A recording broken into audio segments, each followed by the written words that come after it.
안녕하십니까. 암호화폐 정보를 전달해 드리는 닥터 비트맨입니다. 네, 평일의 절반, 수요일도 슬슬 마무리되고 있습니다. 어떻게 오늘 하루 잘 보내셨나요? 최근 지속되고 있는 시장의 상승세 속에 최근 대한민국에서 쉽지 않은 논의들이 이루어지고 있습니다. 바로 코인 과세안이죠. 오늘은 이에 대해서 중점적으로 다뤄보려고 하는데요. 일단 오늘 오전 11시 하나의 기사가 나오게 됩니다. 바로 민주당에서 가상자산 과세 관련하여서 유예 없이 공짜 5천만 원으로 가닥을 잡는다라는 것인데요. 내용을 일단 쭉 보도록 하겠습니다. 네, 서울신문에 따르면 더불어민주당이 가상자산 과세 공제 한도를 5천만 원으로 상향하는 안을 오는 26일 기획재정위원회에서 처리하기로 한 것으로 확인이 되었다라고 합니다. 이 가상자산 투자자들의 반발 움직임이 거세지면서 당 일각에서도 정부 여당이 추진하는 가상자산 과세 유예안을 수용해야 한다라는 목소리가 나왔지만 결국 회유책을 제시하는 방향으로 가닥을 잡은 것으로 알려졌다. 20일 민주당 기재위 관계자에 따르면 민주당은 가상자산 매매 수익에 대한 공제액을 손익통산 250만 원에서 5천만 원으로 확대하는 세법 개정안을 추진할 계획이다. 민주당은 이러한 개정안을 오는 25일 기재위 조세소위원회에서 표결 처리한 뒤에 26일 전체 회의에서 통과시키는 것을 목표로 하고 있다. 앞서 민주당이 정부의 금융투자소득세 즉 금투세 폐지에 협조하면서 가상자산 유예안도 수용할 가능성이 엿보였지만 가상자산 투자자들을 유인할 단서 조항을 만드는 것으로 논란을 정리하겠다라는 계획이다. 이렇게 내용이 마무리되고 있습니다.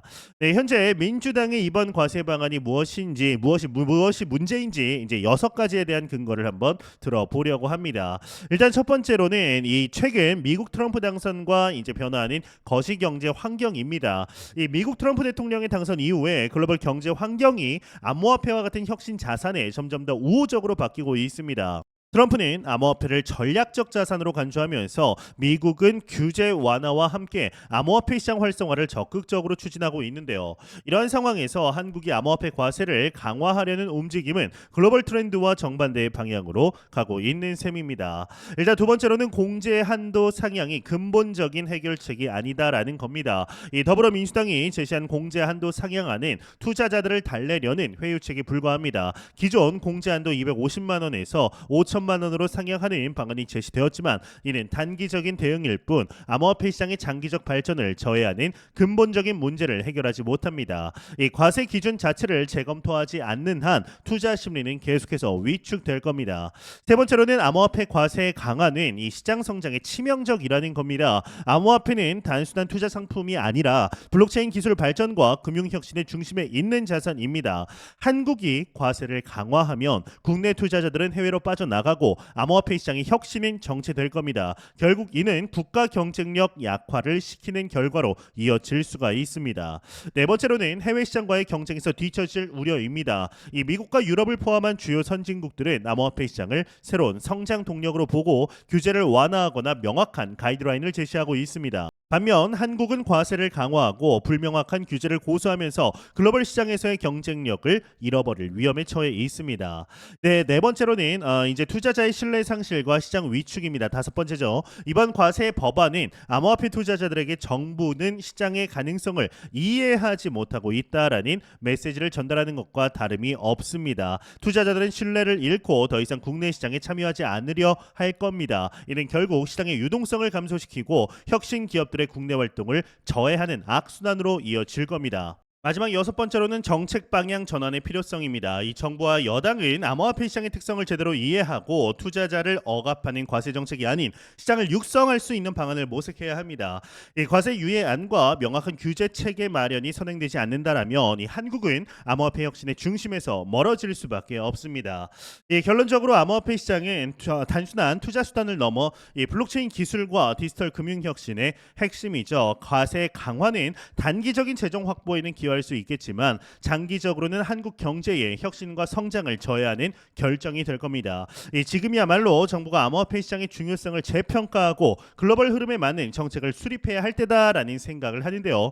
한동훈 국힘 대표의 경우는 가상자산 과세가 유예되어야 한다라고 재차 강조하게 됩니다. 이 가상자산 과세를 2년 유예하기로 한 이유는 가상자산 특수성상 현재 법제화 준비 상황으로는 많은 보완이 필요하기 때문이라며, 이 민주당이 가상자산 과세를 유예하는 정부 여당 방침에 반대하며 과세 공제 한도를 5천만 원으로 상향하는 안을 처리하겠다라고 압박 중이지만, 금투세 폐지를 이끌어낸 것처럼 이번에도 그렇게 하겠다라고 밝히게 되었는데요.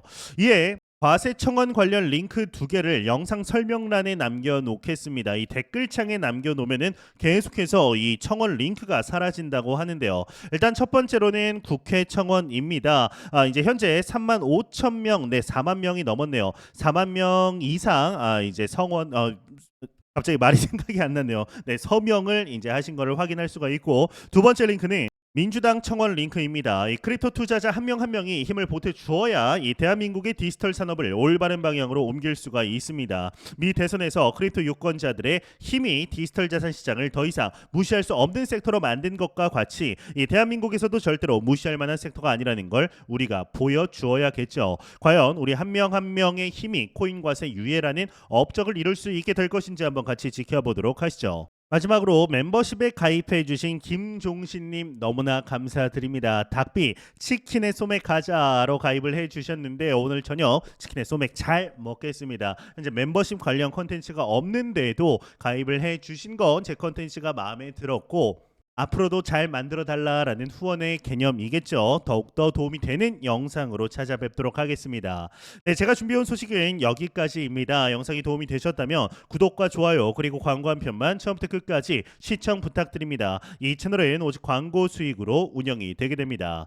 항상 영상 시청해 주시는 시청자분들, 구독자분들 너무나 감사드립니다. 오늘 남은 시간 잘 마무리하시길 바라면서 저는 더욱 도움이 되는 영상으로 찾아뵙도록 하겠습니다. 지금까지 닥터 비트맨이었습니다. 감사합니다.